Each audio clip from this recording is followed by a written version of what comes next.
আজকে বড় বড় যে বিপদগুলো আসে কেন আসে? আল্লাহ তাআলা বলছেন কোরআনের ভিতরে যে এই জলে এবং স্থলে যত প্রকার বিপর্যয় হয়, সমস্ত বিপর্যয় হয়, সমস্ত ফাসাদগুলো সৃষ্টি হয় মানুষের হাতের কামার। এগুলো সব মানুষ নিজেরা তৈরি করে, মানুষ অপরাধ করে এই বিপদগুলো নেমে আসে। এই করোনা আসলো খালি খালি আসছে, এইগুলো মানুষের হাতের কামার। মানুষ অন্যায় কাজ করে, এই অন্যায় কাজের বিপরীত আল্লাহ তাআলা এই গজবগুলো দিয়ে দেন। এখন যে আর একটা সাপ আসতেছে, সবাই তো জানি যে রাসেলস ভাইপার। এই সাপটা যদি আপনার কামড় দেয়, মোটামুটি যদি আপনি সাথে সাথে চিকিৎসা না করতে পারেন, রক্ত জমাট বেঁধে যাবে, শরীর রক্তগুলো জমাট বেঁধে যাবে মুহূর্তের ভিতরে। গত কয়েকদিন আগে বরগুনায় একটা বাসায় এক রাতের ভিতরে দেখছি 3টা বিড়াল মরে গেছে। ঘরে খাটালে 3টা বিড়াল মারা গেছে। তো খোঁজ করতে গেলে অনেক খোঁজা করতে গেছে যে একটা সাপ দেখতে অজগর সাপের মতো, দেখতে অজগর সাপের মতো, কিন্তু অত বড় না, গায়ে এরকম গায়ে থোকা থোকা দাগ। পরে জানা গেল সেটা রাসেলস ভাইপার, সেই সাপে কামড় দিয়ে ফেলেছে। ডাক্তাররা বলছে যদি এই সাপও যদি কাউর কামড় দেয়, যদি সঙ্গে সঙ্গে চিকিৎসাও করে, তারপর যেই জায়গায় কামড় দিবে ওই জায়গায় পছন্দ হয়ে যায়। এর 90% লোকই বেশিরভাগ মানুষ মারা যায়। আল্লাহ জানেন যে কার আয় কখন, কিন্তু কামড় দিলে যদি চিকিৎসা করলে অনেক সময় বাঁচে না। তাহলে এই যে সাপটা আসছে, এতদিন এই সাপের নাম শুনছেন আপনারা? কি ইদানিং কেন শুনতেছেন? আমরা ভালো কাজ করতেছি, ভালো কাজের পরিণাম আমরা করতেছি। আল্লাহ বলছেন কি আমার এবার এই সমস্ত বিপদগুলো, সমস্ত ভয় দুশ্চিন্তা সব আল্লাহ দূর করে দেবেন। আর এই সাপটা থাকে কোথায়? কৃষি জমিতে।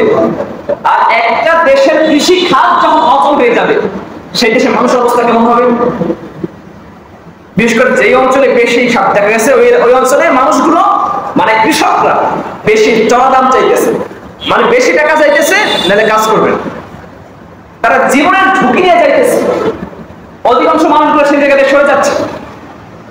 তাহলে এই যখন সরে যায়, কৃষি খাত অচল হয়ে যাবে, খাবার গুলো একটা পর্যায়ে নষ্ট হয়ে যাবে। একটা সময় সমাজে বেজি ছিল, বেজি আমাদের অনেক সময় আগে থেকে দেখা গেছে, কিন্তু সেই বেজি কোথায় এখন? বেজি এবং সাপের লড়াই মানে এমন হয় হাড্ডাহাড্ডি, মনে করেন সাপে বেজি লড়াই একটা কথা আছে অঞ্চলে, যে দুজন যখন ঝগড়া বাজে দুজন সমান সমান, তখন বলে যে সাপে বেজিতে লড়াই লাগছে। কারণ সেই বেজি গুলো নাই যারা সাপ মারবে। আবার এসে মানে আগে যে বিষাক্ত সাপ, জাতি সাপ, এই জাতীয় গোখরা সাপ, এই সমস্ত সাপগুলো, ওই সাপগুলো মেরে ফেলে। সেই সাপগুলো কোথায়? তাও তো নেই, মানে আছে কিন্তু কম। বেশিগুলো ধরে আজকে মানুষ শিকার করে, সেগুলো দিয়া মাছ শিকার করে, জঙ্গলে ছাড়ে না। জঙ্গল থাকে সেগুলো না হয় মাছগুলো মানে সাপগুলো মেরে ফেলবে, কিন্তু সেগুলো দিয়ে আজকে মানুষ মাছ শিকার করে, সেগুলো অনেক জায়গায় আছে। সম্মানিত হাজির, প্রাকৃতিক ভারসাম্য রক্ষা করার জন্য আমাদের দায়িত্ব নিতে হবে। পৃথিবীর যে স্থির আছে, একটা সময় স্থির থাকবে না। এই ভারসাম্যতা রক্ষা করে চলতেছে, একটা সময় এটা থাকবে না।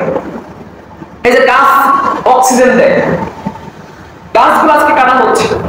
রাসূল বলছেন তোমরা যদি জানো যে আগামীকালকে কিয়ামত হবে, আজকে তোমরা গাছ লাগাও। যদি জানো যে আগামীকালকে কিয়ামত হবে, তবে আজকে তুমি গাছ লাগাও। গাছ পৃথিবীর ভারসাম্য রক্ষা করে, অক্সিজেন দেয় আপনাকে, কার্বন ডাই অক্সাইড সে গ্রহণ করে, কিন্তু সেগুলো আমরা সমানে কাটি আর গাছ লাগানোর কোনো নাম বন্ধ করে। বিপদ আমাদের উপর আসবে, কার উপর আসবে? আল্লাহ বলছেন তোমরা আমার ইবাদত থেকে অন্ধকার ইবাদত করবে, অন্ধকার গরম ইবাদত করবে, এই সমস্ত বিপদগুলো বদলাতে বসবে, আর নাড়াচাড়া করার কোনো সুযোগ থাকবে না।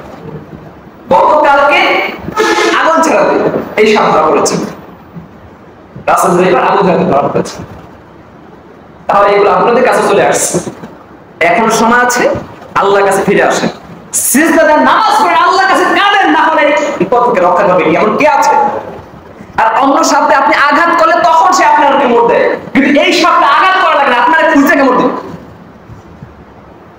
আপনি ধরবেন এরকম ফ্লাই করবে, লাভ মারবে, অনুষ্ঠিত কোনো লাভ যা লাভ মারে, কিন্তু এটা বেশি লাভ মারে, লাভ মানে কামড় দেয়। এখনো সময় আছে। আল্লাহ এই বিপদগুলো কেন দেন? মানুষ যেন ফিরে আসে, মাঝে মাঝে ধাক্কা দেন, মাঝে মাঝে ভূমিকম্প কেন হয়? এই ভূমিকম্পের মাধ্যমে আল্লাহ তাআলা মানুষকে সতর্ক করে, কিন্তু মানুষ তো বোঝে না। আল্লাহ আমাদের প্রথম যে আয়াতটা আমি তেলাওয়াত করেছিলাম, সেই আয়াতে আল্লাহ তাআলা বলছেন যে অধিকাংশ মানুষ সেটা বোঝে না, না বোঝার কারণে তারা ব্যাঠিক আসছে। আল্লাহ সকলকে মাফ করুক, সকলকে ক্ষমা করুক। আমরা তাওবা করে আল্লাহ ভুল করেছি, আমাদেরকে মাফ করে দেন।